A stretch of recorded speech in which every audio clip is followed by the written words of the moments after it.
We've had this shoot in operation for 22 years.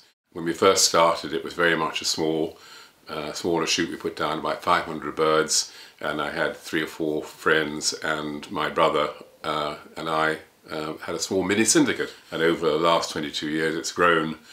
Nothing very big, but we put down 1,500 cock pheasants only at the moment, and it is a bigger syndicate. We shoot 9 guns, we shoot 5 formal days a year, and a beta shoot and a walked up day. And the emphasis very much is on fun and friendliness and good sport.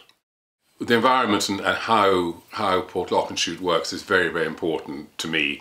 And do we just do all the things we're doing at Portloughan for the shoot? No, we don't.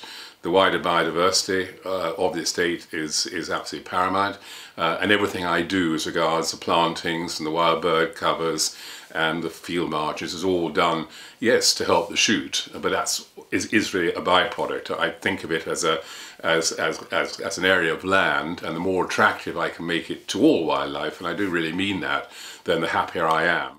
We're delighted this year to, for the first time, we've seen kingfishers.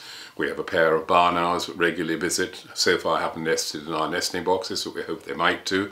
I saw a merlin the other day for the first time, and I think the last RSPB bird count they did here, they had 68 different bird species, so I was delighted with that. I suppose we started off planting cover crops like many people did for the benefit of the shoot, and it was their integral part of the drives.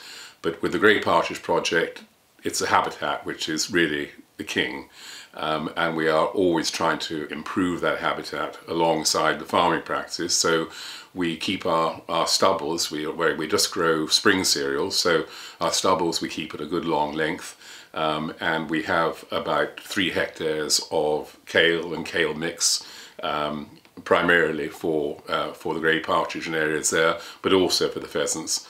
And you know, it is incredible just when you walk into these cover crops and wild bird cover crops in January and February with a bit of frost in the ground, the thousands and thousands of songbirds that lift out of them, and I'm sure lots of other people experience the same satisfaction that I have.